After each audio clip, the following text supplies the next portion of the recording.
For many of us, this is the time of the year that we start thinking about our goals.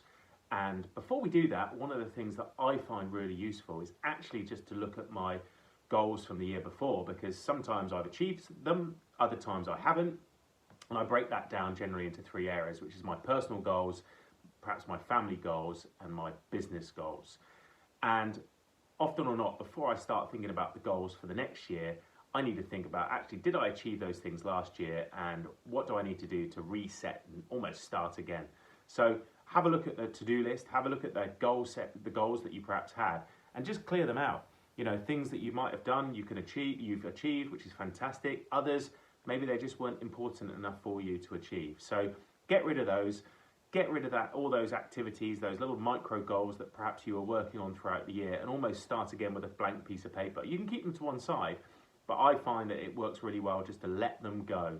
Let them go because you probably didn't get around to making the time to achieve them anyway, and other things just got in the way, as it does in life.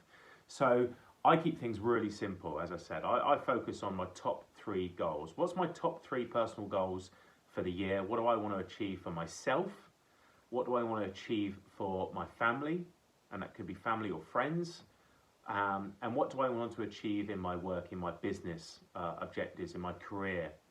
And I think if you start with those three things, keep it really, really simple and write those things down, it might help you to clear actually what's really important to you and actually what's not so important to you. So I would suggest you do that, okay? What are you going to do to have to achieve those goals? What are the micro steps? What are the activities? So those might be big goals, they might be huge goals, but they might be smaller goals. But you're going to still have to do some activity throughout the year to achieve those goals. Some of them could be achievable in the first quarter. Some of them might take you the whole year. Some of them may take you towards something that you need to achieve further down the line, towards the next decade. But the goal is working towards that overall purpose. So write them down, and then what I would suggest is really to share them with others. So share them with other people that you trust and you feel comfortable with sharing those goals, because it will reinforce the message to you of what you need to achieve and what you need to do. So write them down, put them up somewhere, put them at home, what those three key goals are. Again, you may have more than that, but keep it really simple and share it with family or friends or people you trust and you love. And yeah, it might help you to reinforce that, and you can look at it every week, every month, etc., to make sure that you're working towards getting those goals, okay? Now, being accountable for that is really important.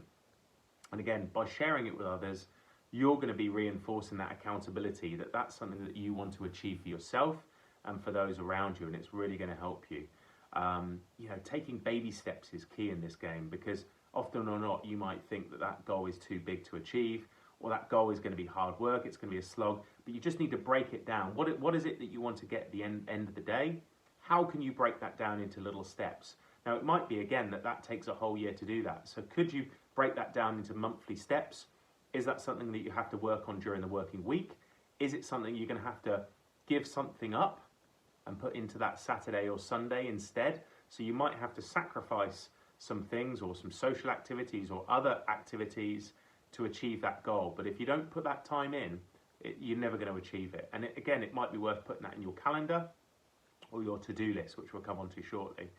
And then, you know, give yourself a reward for achieving those goals. And it could be that you reward yourself for the micro activity, the small steps that it's going to take to achieve those goals. Because often or not, that goal might be huge. It might be difficult to attain in the short term, but it's those micro activities, those small steps that you take every day to get closer to that goal. So maybe you can look back in January and say, these are the activities that I achieved in month one to get towards that goal. Give yourself a reward, and that reward doesn't have to be financial, of course. It could just be giving yourself time off. It could be giving you time to do an activity that you haven't done, that you've perhaps sacrificed to achieve that goal. But think about what you could write down. So, you know, grab that piece of paper out. This is the great time of the year to do this. Grab that piece of paper out, write your goals, make sure you've cleared the decks, got rid of everything that's related to last year. It's gone, it's finished. Now you've got to focus on the here and now and moving forward. And one thing that I really use that works really well for me at the moment, if you're a Microsoft user, maybe you're not a Microsoft user, there's lots of tools out there, but Microsoft have got the to-do list. You can download it on your phone, and you can download it on your desktop, and you can sync it. Now the to-do list is great because again it goes back to those micro activities that you might need to do to achieve your goals. And you can split it up by work goals, by family goals, by personal goals. And I find it works really well. And again, when you've completed it, you just press the button and it completes. It makes a little ping. It's great because it means you've done something and you can move forward. But yeah, clear things out. Start from fresh. Focus on the goals. And I really wish you a tremendous start to 2022 and all that success will bring for you and your family.